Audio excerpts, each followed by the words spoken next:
وبحمده سبحان الله العظيم رب أوزعني أن أشكر نعمتك التي أنعمت علي وعلى والدي وأن أعمل صالحا ترضاه وأصلح لي في ذريتي إني تبت إليك وإني من المسلمين آمین۔ آج ہم انشاءاللہ غزوہ تبوک سے متعلق بات کریں گے۔ 8 ہجری میں فتح مکہ کے بعد شوال میں غزوہ حنین پیش آیا اور اس کے بعد مسلمانوں نے طائف کا محاصرہ کیا۔ پھر حضور صلی اللہ علیہ وسلم وہاں سے لوٹے تو 9 ہجری میں غزوہ تبوک کا اعلان فرما دیا۔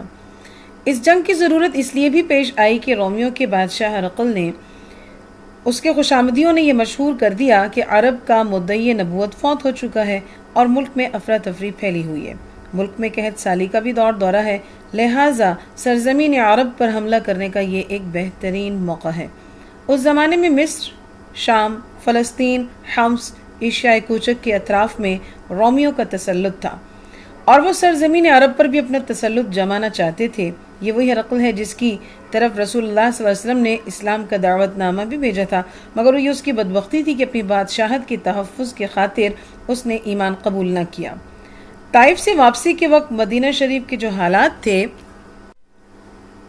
مسلم شریف کی روایت سے وہ یوں معلوم ہوتے ہیں کہ حضرت عمر رضی اللہ بیان کرتے ہیں کہ اس وقت ہم پر کچھ دہشت طاری تھی، کیونکہ رومیوں کی طرف سے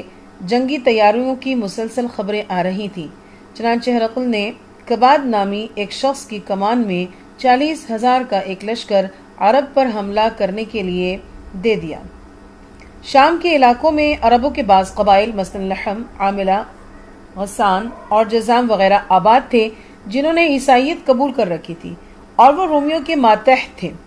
اس میں غسان کے بادشاہ بڑے مشہور تھے اور شاہ ہرقل نے ان قبائل سے بھی امداد حاصل کی۔ جنگی تیاریاں پورے زور و شور سے عروج پر ہیں۔ چنانچہ پیشتر اس کے کہ دشمن مدینہ پر حملہ آور ہوتا، آپ صلی اللہ علیہ وسلم نے طائف سے واپسی پر فوراً اعلان کر دیا کہ دشمن کے ساتھ اس کی سرحد پر جا کر جنگ لڑی جائے۔ غزوہ تبوک سے پہلے جتنی بھی لڑائی لڑی گئی تھیں، حضور صلی اللہ علیہ وسلم کسی خاص مقام کی طرف کوچ کرنے کا صراحت کے ساتھ اعلان نہیں فرماتے تھے، بلکہ بس صرف اس قدر بتاتے تھے کہ جہاد کے لیے جانا ہے۔ تبوک کا معرکہ یہ پہلا واقعہ ہے کہ جب آپ صلی اللہ علیہ وسلم نے روانگی سے کئی ماہ پیشتر تیاری کا حکم دے دیا کہ منزل مقصود کی بھی ساتھ وضاحت فرما دی کہ فلاں جگہ ہم نے جانا ہے۔ آپ نے اطراف کے قبائل کی طرف بھی آدمی بھیج کر جنگ کی تیاری کا پیغام بھیجا، جس کے جواب میں جنگ کی تیاری زور و شور سے شروع ہو گئی۔ اب قحط سالی کا زمانہ تھا، مالی حالت بھی لوگوں کی کمزور تھی، مجاہدین کے لیے مطلوبہ سواریاں بھی میسر نہیں آ پا رہی تھیں۔ روایات میں آتا ہے کہ 6 یا 10 آدمیوں کے لیے حصے میں ایک سواری آئی تھی۔ سامان خوردنوش کی بھی قلت تھی، تاہم پیارے نبی صلی اللہ علیہ وسلم نے اس جہاد کے لیے پختہ ارادہ فرما لیا۔ چونکہ اس جہاد پر روانگی کے ایام جو تھے وہ مسلمانوں پر انتہائی تنگی کے تھے اور وہ سخت دن تھے ان کے، اس لیے اس غزوہ کو جیش ذات العسرہ کے نام سے بھی موسوم کیا ہے، یعنی تنگی والا جہاد۔ اس جہاد کے لیے رسول اللہ صلی اللہ علیہ وسلم نے 30,000 مجاہدین کا لشکر تیار کیا۔ بعض مورخین نے 40,000 اور 61,000 کا ذکر بھی آتا ہے، تاہم اس لشکر کی تعداد 30,000 سے کم نہ تھی۔ اس غزوہ کے اندر چونکہ تمام مسلمانوں کو نکلنے کا عام حکم تھا، تو اس وجہ سے اہل مدینہ کے اندر لوگوں کی کچھ قسمیں بن گئیں کہ ایک تو وہ لوگ، یعنی 2 قسمیں متخلفین بغیر عذر کی تھیں، کہ ایسے پیچھے رہ جانے والے لوگ کہ جن کا کوئی عذر نہیں تھا، منافقت کی وجہ سے وہ پیچھے رہ گئے۔ دوسرے ہے کہ پھر وہ لوگ جو ابتداً کچھ تردد میں رہے، پھر سنبھل گئے اور جہاد کے لیے سب کے ساتھ ہو لیے۔ اور پھر وہ مومنین کہ وہ مومن تھے، یعنی منافق نہیں تھے، سچے مومن تھے، مگر وقتی کاہلی اور سستی کی وجہ سے جہاد میں نہ جا سکے اور بعد میں نادم بھی ہوئے اور تائب بھی ہوئے۔ بالآخر ان سب کی توبہ بھی قبول ہو گئی، لیکن ان میں سے بھی پھر 2 قسمیں تھیں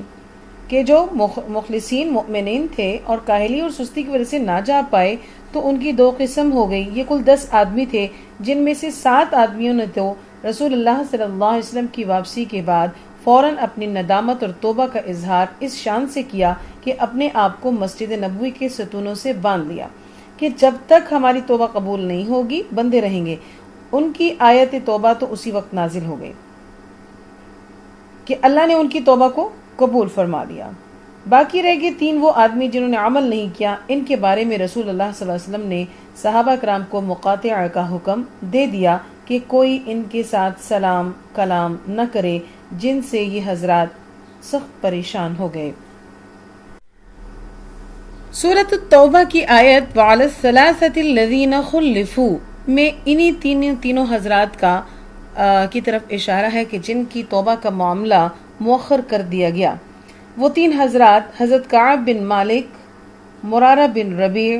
ہلال بن امیہ ہیں۔ یہ تینوں انصاری بزرگ تھے جو اس سے پہلے بیعت عقبہ اور رسول اللہ صلی اللہ علیہ وسلم کے ساتھ دوسرے غزوات میں شریک رہ چکے تھے، مگر اس وقت اتفاقی طور پر لغزش میں مبتلا ہو گئے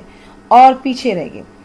منافقین جو اس جہاد میں اپنے نفاق کی وجہ سے شریک نہیں ہوئے تھے، انہوں نے بھی ان کو ایسے ہی مشورے دیے جس سے ان کی ہمت ٹوٹ گئی، مگر جب رسول اللہ صلی اللہ علیہ وسلم اس جہاد سے واپس آئے تو ان سب منافقین نے حاضر ہو کر جھوٹے عذرات کو پیش کیا، قسمیں کھائیں، آپ کو راضی کرنے کی کوشش کی۔ چونکہ اللہ سبحانہ و تعالی ان کی باطنی حالت کو جانتا تھا، تو حضرت صلی اللہ علیہ وسلم نے ان کی باطنی حالت کو اللہ کے سپرد کر دیا اور ظاہری قسموں کو قبول کر لیا۔ یہ لوگ آرام سے رہنے لگے۔ کچھ لوگوں نے ان تینوں انصاری بزرگوں کو بھی یہی مشورہ دیا کہ تم بھی جھوٹے عذر پیش کر کے صفائی پیش کر دو، مگر ان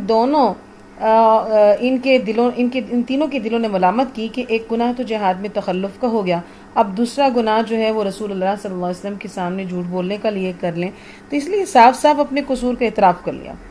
کہ ہمارا کوئی عذر نہیں تھا اور ہم نہیں گئے، سستی اور کاہلی کی وجہ سے۔ حضور صلی اللہ علیہ وسلم کے سامنے جھوٹ بولنے کا کوئی فائدہ نہ تھا، لہٰذا انہوں نے سچ بولا اور اعتراف کر لیا، جس کی سزا میں پھر ان کے ساتھ سوشل بائیکاٹ، سلام کلام کا مقاطعہ کا حکم جاری کر دیا گیا۔ صحیحین بخاری اور مسلم اور اکثر کتب احادیث میں اس واقعے کے متعلق حضرت کعب بن مالک کی ایک طویل حدیث لکھی گئی ہے۔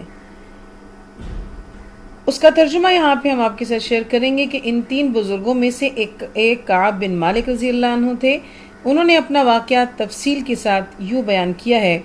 کہتے ہیں کہ رسول اللہ صلی اللہ علیہ وسلم نے جتنے غزوات میں شرکت کی، میں ان سب میں بجز غزوہ تبوک کے سب میں آپ کے ساتھ شریک رہا۔ البتہ غزوہ بدر کا واقعہ چونکہ اچانک پیش آیا تھا اور رسول اللہ صلی اللہ علیہ وسلم نے اس میں شریک ہونے کا حکم بھی سب کو نہیں دیا تھا اور شریک نہ ہونے والوں پر کوئی عتاب بھی نہیں فرمایا تھا، تو اس لیے میں شریک نہیں ہو سکا۔ اس میں بھی میں لیلۃ العقبہ کی بیعت میں بھی حاضر تھا، جس میں ہم نے اسلام کی حمایت اور حفاظت کا معاہدہ کیا تھا، اور مجھے بیعت عقبہ کی حاضری غزوہ بدر کی حاضری سے بھی زیادہ محبوب ہے، اگرچہ غزوہ بدر لوگوں میں زیادہ مشہور ہے۔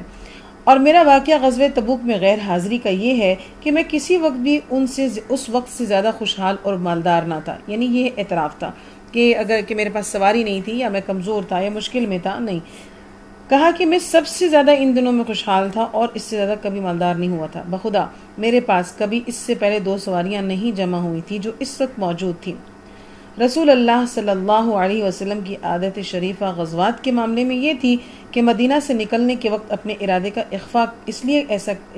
کرتے تھے، اس لیے کہ جس سمت میں جا کر جہاد کرنا ہوتا مدینہ سے اس کے خلاف سمت کو نکلتے، تاکہ منافقین مخبری کر کے مقابل فریق کو آگاہ نہ کر دیں۔ یہاں تک کہ یہ غزوہ تبوک کا واقعہ پیش آیا، یہ جہاد کئی وجہ سے ممتاز تھا۔ آپ صلی اللہ علیہ وسلم نے سخت گرمی، تنگدستی کی حالت میں جہاد کا قصد فرمایا، سفر بھی دور کا تھا، مقابلہ پر دشمن کی قوت اور تعداد بھی بہت زیادہ تھی، اس لیے رسول اللہ صلی اللہ علیہ وسلم نے اس جہاد کا کھل کر اعلان کیا تاکہ مسلمان اس جہاد کے لیے پوری تیاری کر سکیں۔ حضرت معاذ رضی اللہ سے یہ روایت ہے کہ ہم اس جہاد میں رسول اللہ صلی اللہ علیہ وسلم کے ساتھ نکلے تو ہماری تعداد 30,000 سے زائد تھی اور اس جہاد میں نکلنے والوں کی کوئی فہرست نہیں لکھی گئی تھی، اس لیے جو لوگ جہاد میں جانا نہیں چاہتے تھے ان کو یہ موقع مل گیا کہ ہم نہ گئے تو کسی کو خبر نہیں ہوگی۔ جس وقت رسول اللہ صلی اللہ علیہ وسلم اس جہاد کے نکلے تو یہ وہ وقت تھا کہ کھجوریں پک رہی تھیں، باغات والے انہی میں مشغول تھے۔ اسی حالت میں رسول اللہ صلی اللہ علیہ وسلم اور عام مسلمانوں نے سفر کی تیاری شروع کر دی۔ جمعرات کے روز آپ صلی اللہ علیہ وسلم نے اس سفر کا آغاز کیا اور سفر کے لیے حضور صلی اللہ علیہ وسلم جمعرات کا دن آپ کو پسند تھا، خاص سفر جہاد کا ہو یا کسی دوسرے مقصد کا ہو۔ کعب بن مالک کہتے ہیں کہ میرا حال یہ تھا کہ میں روز صبح کو ارادہ کرتا تھا کہ جہاد کی تیاری کروں، مگر بغیر کسی تیاری کے واپس آ جاتا۔ میں دل میں کہتا تھا کہ میں جہاد پر قادر ہوں، مجھے نکلنا چاہیے، مگر یوں ہی میرا دل روز روز جو ہے وہ ٹلتا رہا، یہاں تک کہ رسول اللہ صلی اللہ علیہ وسلم اور عام مسلمان جہاد کے لیے روانہ ہو گئے۔ پھر بھی میرے دل میں یہ آتا رہا کہ میں بھی روانہ ہو جاؤں، کہیں راستے میں جا ملوں، اور کاش میں ایسا کر لیتا، مگر افسوس کہ میں یہ کام نہ کر سکا۔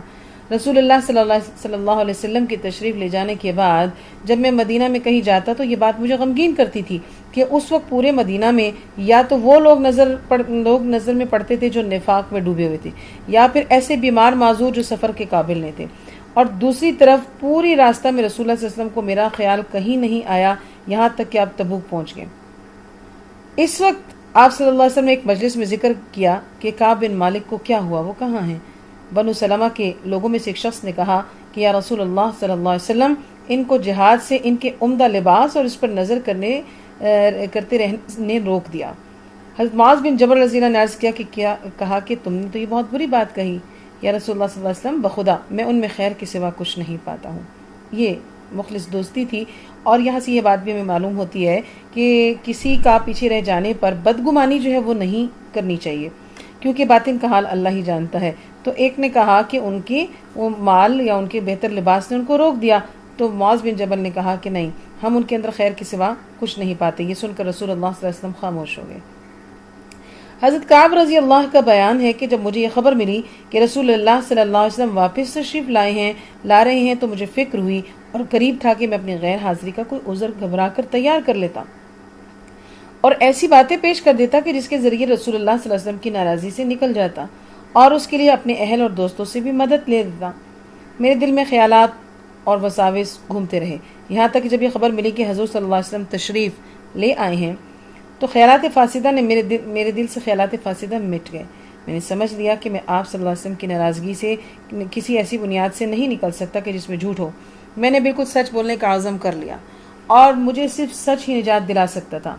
رسول اللہ صلی اللہ علیہ وسلم واپس تشریف لائے تو حسب عادت چاشت کے وقت، یعنی صبح کے آفتاب کچھ بلندی ہونے کے وقت مدینہ میں داخل ہوئے، اور عادت مبارکہ یہی تھی کہ سفر سے واپسی کا عموماً یہی وقت ہوا کرتا تھا۔ اور عادت مبارکہ کیا تھی کہ پہلے مسجد میں تشریف لے جاتے، 2 رکعت نماز ادا کرتے، پھر حضرت فاطمہ رضی اللہ کے پاس جاتے، اور اس کے بعد ازواج مطہرات سے ملتے۔ اسی عادت کے مطابق آپ صلی اللہ علیہ وسلم اول مسجد میں تشریف لے گئے، 2 رکعت نماز ادا کی، پھر مسجد میں بیٹھ گئے۔ جب لوگوں نے یہ دیکھا تو غزوہ تبوک میں نہ جانے والے منافقین، جن کی تعداد 80 سے کچھ اوپر تھی، خدمت میں حاضر ہوئے، جھوٹے عذر پیش کر کے اس پر جھوٹی قسمیں کھانے لگے۔ رسول اللہ صلی اللہ علیہ وسلم نے ان کے ظاہری قول و قرار اور قسموں کو قبول کر لیا، اور ان کو بیعت کر لیا، اور ان کے دعائے مغفرت فرما دی، اور باطنی حالات کو اللہ کے سپرد کر دیا۔ اسی حال میں کعب بن مالک کہتے ہیں کہ میں بھی حاضر خدمت ہو گیا، چلتے چلتے آپ کے سامنے جا کر بیٹھ گیا۔ جب میں نے سلام کیا اور رسول اللہ صلی اللہ علیہ وسلم نے میری جانب دیکھا اور ایسا تبسم فرمایا جسے ناراض آدمی کبھی کیا کرتا ہے۔ بعض روایات میں آتا ہے کہ رسول اللہ صلی اللہ علیہ وسلم نے اپنا رخ پھیر لیا، یعنی انہوں نے ان کی مسکراہٹ سے محسوس کر لیا کہ یہ ناراضگی والی مسکراہٹ ہے۔ سبحان اللہ۔ بعض روایات میں رسول اللہ صلی اللہ علیہ وسلم نے اپنا رخ پھیر لیا تو میں نے عرض کیا کہ یا رسول اللہ صلی اللہ علیہ وسلم، آپ مجھ سے چہرہ مبارک کیوں پھیرتے ہیں؟ خدا کی قسم میں نے نفاق نہیں کیا، نہ دین کے معاملے میں کسی شک و شبہ میں مبتلا ہوا، نہ اس میں کوئی تبدیلی کی۔ آپ صلی اللہ علیہ وسلم نے فرمایا کہ پھر جہاد میں کیوں نہیں گئے؟ کیا تم نے سواری نہیں خریدی تھی؟ میں نے عرض کیا کہ بے شک یا رسول اللہ صلی اللہ علیہ وسلم، اگر میں آپ کے سوا دنیا کے کسی دوسرے آدمی کے سامنے بیٹھتا تو مجھے یقین ہے کہ میں کوئی عذر گڑھ کر اس کی ناراضگی سے بچ جاتا، کیونکہ مجھے جدال اور بات بنانے میں مہارت حاصل ہے۔ لیکن قسم ہے اللہ کی کہ میں نے یہ سمجھ لیا کہ اگر میں نے آپ سے کوئی جھوٹی بات کہی جس سے آپ وقتی طور پر راضی ہو جائیں تو کوئی دور نہیں کہ اللہ تعالیٰ حقیقت حال آپ صلی اللہ علیہ وسلم پر کھول کر مجھ سے ناراض کر دیں۔ اگر میں نے سچی بات بتا دی تو بالفعل آپ مجھ پر ناراض تو ہوں، مجھے امید ہے کہ اللہ تعالیٰ مجھے معاف فرما دیں۔ صحیح بات کیا ہے کہ جہاد سے غائب رہنے میں میرا کوئی عذر نہیں تھا، میں کسی وقت بھی مالی اور جسمانی طور پر اتنا قوی اور پیسے والا نہیں تھا جتنا اس وقت تھا۔ رسول اللہ صلی اللہ علیہ وسلم نے فرمایا ہے کہ اس شخص نے تو سچ بولا ہے۔ پھر فرمایا کہ اچھا جاؤ یہاں تک کہ اللہ تعالیٰ تمہارے متعلق کوئی فیصلہ فرما دے۔ میں یہاں سے اٹھ کر چلا تو بنی سلمہ کے چند آدمی میرے پیچھے لگے، کہنے لگے کہ اس سے پہلے تو ہمارے علم میں تم نے کوئی گناہ نہیں کیا، یہ کیا تم نے بیوقوفی کی ہے؟ اس سے کوئی عذر پیش کر دیتے، تم پیچھے نیکی تمہاری ظاہر ہے، معاف کر دیتے، جیسا دوسرے متخلفین نے پیش کیا۔ تمہارے گناہ کی معافی کے لیے نبی صلی اللہ علیہ وسلم کا استغفار کرنا کافی ہو جاتا۔ بخدا یہ لوگ مجھے بار بار ملامت کرتے رہے، یہاں تک کہ میرے دل میں یہ خیال آ گیا کہ میں لوٹ جاؤں، جا کے عرض کروں کہ جو پہلے بات کہی تھی وہ غلط تھی، میرا عذر موجود تھا، میرا عذر صحیح تھا۔ پھر میں نے دل میں کہا کہ میں ایک گناہ کے دو گناہ نہ بناؤں، ایک گناہ تخلف، دوسرا گناہ جھوٹ کا کر گزروں۔ پھر میں نے ان لوگوں سے پوچھا کہ متخلفین میں کوئی اور بھی میرے ساتھ ہے جس نے اپنے جرم کا اعتراف کیا ہو؟ انہوں نے بتایا کہ 2 آدمی اور بھی ہیں جنہوں نے تمہاری طرح اقرار جرم کر لیا ہے، ان کو بھی وہی جواب دیا گیا ہے جو تمہیں دیا گیا کہ اللہ کے فیصلے کا انتظار کرو۔ میں نے پوچھا کون ہیں وہ 2؟ انہوں نے بتایا کہ مرارہ بن ربی ہیں، دوسرے ہلال بن امیہ ہیں۔ ابن ابی حاتم کی روایت میں ہے کہ ان میں سے پہلے یعنی مرارہ کے تخلف کا تو سبب کیا ہوا کہ ان کا ایک باغ تھا جس کا پھل اس وقت پک رہا تھا۔ انہوں نے اپنے دل میں کہا کہ تم نے بہت سارے غزوات میں حصہ لیا ہے، اگر اس سال جہاد میں نہ جاؤں تو کیا جرم ہے؟ اس کے بعد جب انہیں اپنے گناہ پر متنبہ ہوا، ان کو تنبیہ ہوئی، تو انہوں نے اللہ سے عہد کر لیا کہ یہ باغ میں اللہ کی راہ میں صدقہ کر دوں گا۔ انہوں نے اس باغ کو ہی اللہ کی راہ میں صدقہ کر دیا۔ پھر دوسرے بزرگ جو تھے حضرت ہلال بن امیہ، ان کا واقعہ یہ ہے کہ ان کے اہل و عیال عرصہ سے متفرق تھے، یعنی الگ الگ جگہ تھے اور وہ غزوات میں شامل رہتے تھے، تو اس موقع پر سب جمع تھے، یعنی ساری فیملی اکٹھی تھی۔ تو یہ خیال کیا کہ اس سال جہاد میں نہ جاؤں، اپنے اہل و عیال میں بسر کروں۔ ان کو بھی جب اپنے گناہ کا خیال آیا تو انہوں نے عہد کیا کہ اب میں اپنے اہل و عیال سے جو ہے وہ علیحدگی اختیار کر لوں گا۔ کعب بن مالک فرماتے ہیں کہ ان لوگوں نے ایسے 2 بزرگوں کا ذکر کیا جو غزوہ بدر کے مجاہدین میں سے ہیں، تو میں نے کہا بس میرے لیے انہی 2 بزرگوں کا عمل قابل تقلید ہے، یہ کہہ کر میں اپنے گھر چلا گیا۔ ادھر رسول اللہ صلی اللہ علیہ وسلم نے صحابہ کرام کو ہم تینوں کے ساتھ سلام کلام کرنے سے منع فرما دیا، اور اس وقت ہم سب مسلمانوں سے بدستور محبت کرتے تھے، مگر ان سب کا رخ جب ہم سے پھر گیا تھا تو کہتے ہیں کہ اب ہمارا حال یہ ہو گیا تھا کہ ہم لوگوں کے پاس جاتے، کوئی ہم سے نہ کلام کرتا، نہ سلام کرتا، نہ سلام کا جواب دیتا۔ اس وقت ہماری دنیا بالکل ہی بدل گئی، یوں معلوم ہوتا کہ نہ لوگ وہ ہیں جو پہلے تھے، نہ ہمارے باغ، نہ مکان، سارے اجنبی ہو گئے۔ مجھے سب سے بڑی فکر یہ تھی کہ اگر میں اس حال میں مر گیا تو رسول اللہ صلی اللہ علیہ وسلم تو میری نماز جنازہ بھی نہیں پڑھیں گی، یا خدا نہ خواستہ اس عرصہ میں آپ صلی اللہ علیہ وسلم کی وفات ہو گئی تو میں عمر بھر اسی طرح لوگوں میں ذلیل و خوار پھرتا رہوں گا۔ اس وجہ سے میرے لیے ساری زمین بیگانہ اور ویرانہ نظر آنے لگی۔ اسی حال میں ہم پر 50 راتیں گزر گئیں۔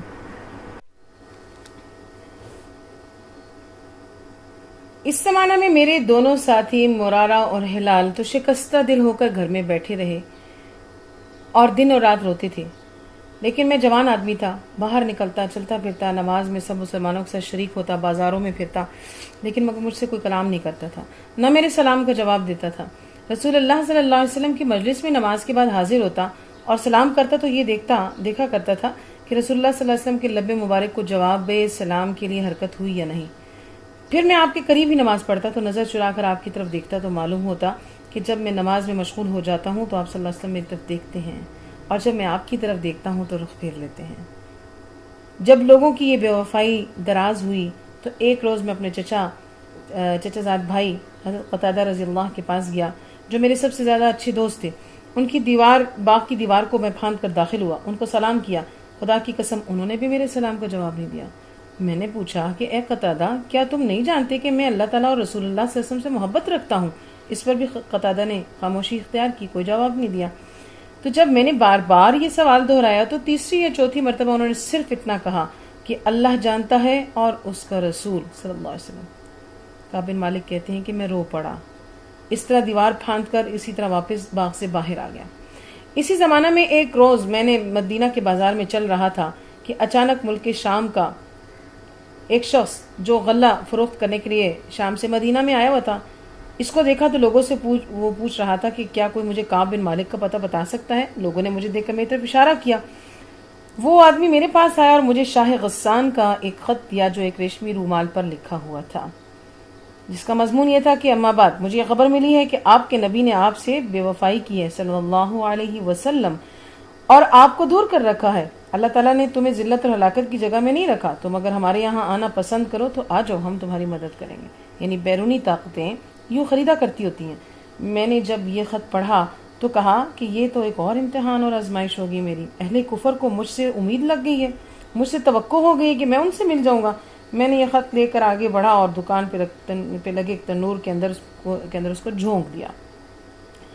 کعب بن مالک کہتے ہیں کہ 50 میں سے جب 40 راتیں گزر چکی تو اچانک دیکھا کہ رسول اللہ صلی اللہ علیہ وسلم کے ایک قاصد خزیمہ بن ثابت رضی اللہ میرے پاس آ رہے ہیں اور یہ کہا کہ رسول اللہ صلی اللہ علیہ وسلم نے یہ حکم دیا ہے کہ تم اپنی بیوی سے علیحدگی اختیار کر لو۔ میں نے پوچھا کیا طلاق دے دوں یا کیا کروں؟ انہوں نے بتایا کہ نہیں، عملاً اس سے الگ رہو، ان کے قریب مت جاؤ۔ اسی طرح کا حکم میرے دونوں ساتھیوں کے پاس بھی پہنچا۔ میں نے بیوی سے کہہ دیا کہ تم اپنے میکہ میں چلی جاؤ اور وہیں رہو جب تک اللہ کوئی فیصلہ فرما دے۔ ہلال بن امیہ کی اہلیہ خولہ بنت عاصم یہ حکم سن کر رسول اللہ کی خدمت میں حاضر ہوئیں اور عرض کی کہ ہلال بن امیہ ایک بوڑھے اور ضعیف آدمی ہیں، ان کا کوئی خادم بھی نہیں ہے اور وہ ضعیف البصر ہیں، ان کو دکھتا بھی نہیں ہے۔ اگر آپ یہ پسند فرمائیں کہ میں ان کی خدمت کرتی رہوں، انہیں خدمت کرنے کی ممانعت نہیں ہے۔ آپ سے سب نے جواب دیا کہ ٹھیک ہے، یعنی کہ آپ اور وہ تمہارے پاس نہ جائیں، یعنی وہ بڑھاپے کی وجہ سے ایسے ہوگی، ان میں ویسی بھی حرکت نہیں ہے اور اوپر سے اس معاملے کی وجہ سے واللہ ان پر تو مسلسل گریہ تاری ہے اور دن رات روتے رہتے ہیں، بس آپ مجھے ان کی خدمت کی اجازت دے دیں۔ کعب بن مالک فرماتے ہیں کہ مجھے بھی بعض متعلقین نے کہا کہ تم بھی رسول اللہ صلی اللہ علیہ وسلم سے بیوی کو ساتھ رکھنے کی اجازت دے لو جیسا کہ آپ نے ہلال کو اجازت دی ہے۔ میں نے کہا کہ میں ایسا نہیں کروں گا، معلوم نہیں رسول اللہ صلی اللہ علیہ وسلم کیا جواب دیں، اس کے علاوہ میں جوان آدمی ہوں، بیوی کے ساتھ رہنا احتیاط کے خلاف ہے۔ چنانچہ اسی حال میں نے 10 راتیں اور گزاری، یہاں تک کہ 50 راتیں مکمل ہو گئیں۔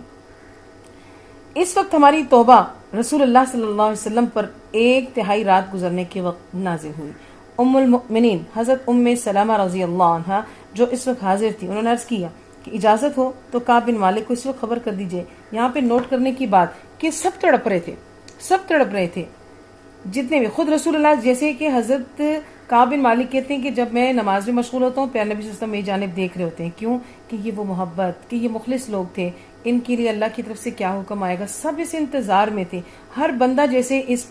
معاملے کے شکنجے میں آیا ہوا تھا، اور جب یہ وحی آئی تو ام سلمہ رضی اللہ اس وقت آپ کے پاس موجود تھیں، تو ان کو بے قراری ہوگی، ایک دم کہنے لگی کہ اللہ کے نبی صلی اللہ علیہ وسلم اگر آپ کی اجازت ہو تو کعب بن مالک کو اسی وقت اس کی خبر کر دیں۔ آپ نے فرمایا کہ ایسا ہوا تو ابھی لوگوں کا ہجوم لگ جائے گا، یعنی یہ رات ہے، رات کا تہائی حصہ ہے، یہاں تو ہجوم لگ جائے گا، سب لوگ گھروں سے نکل آئیں گے، یعنی ہر بندہ ان کی توبہ پر اتنی خوش ہوگا، قبولیت پر، کہ ہر بندہ باہر نکل آئے گا،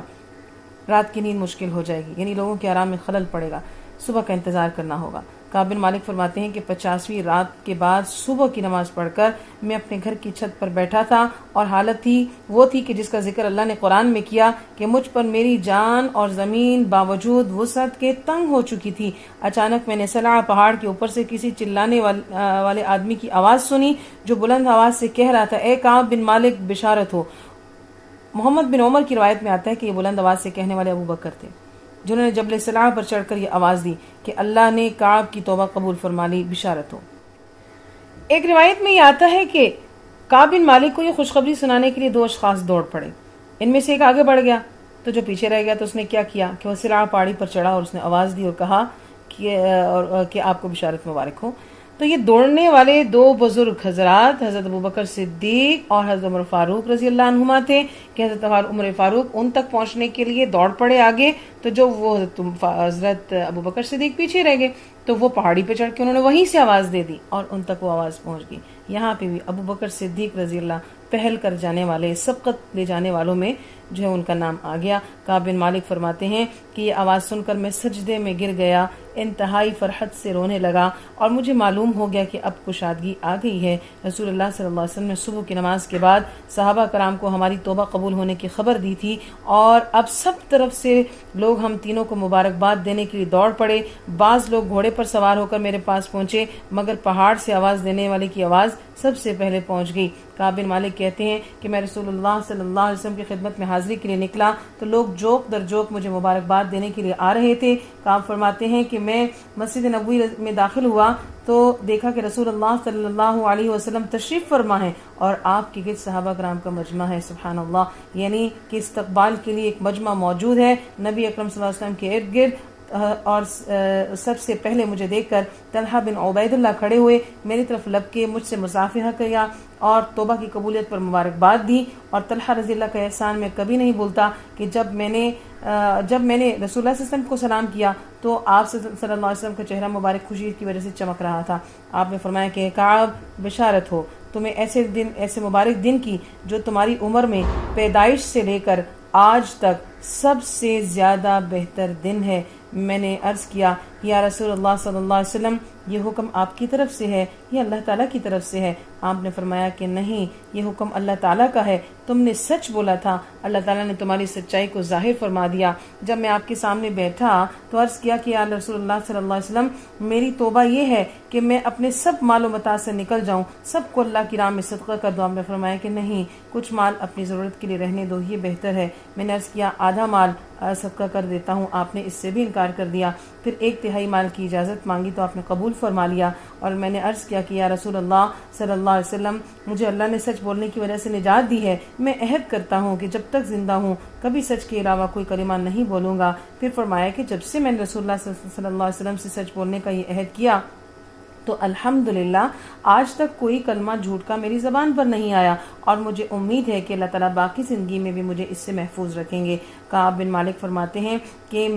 خدا کی قسم اسلام کے بعد اس سے بڑی نعمت مجھے نہیں ملی کہ میں نے رسول اللہ صلی اللہ علیہ وسلم کے سامنے سچ بولا، جھوٹ سے پرہیز کیا، کیونکہ اگر میں جھوٹ بولتا تو اسی طرح ہلاکت میں پڑ جاتا جس طرح دوسرے لوگ قسمیں کھانے کی وجہ سے ہلاک ہوئے، جن کے بارے میں قرآن میں یہ نازل ہوا کہ سیحلفون باللہ لکم اذا انقلبتم الیہم سے لے کر کہ فإن اللہ لا یرضی عن القوم الفاسقین تک، کہ یہ وہ لوگ کہ جب آپ لوٹیں گے تو آپ کو راضی کرنے کے لیے جھوٹی قسمیں اٹھائیں گے۔ ان تینوں حضرات کا مقاطعہ، یہ سوشل بائیکاٹ 50 روز تک جاری رہا، شاید اسی حکمت پر رسول اللہ صلی اللہ علیہ وسلم نے غزوہ تبوک میں 50 دن ان کے صرف ہوئے تھے، یعنی 50 روز کے بعد آپ کی واپسی ہوئی تھی، تو یہ ان کا کفارہ ہو گیا کہ 50 دن ان کے اوپر یہ آزمائش کے دن گزرے۔ اللہ عالم۔ اللہم فقہنا فی الدین، وآخر دعوانا ان الحمد للہ رب العالمین۔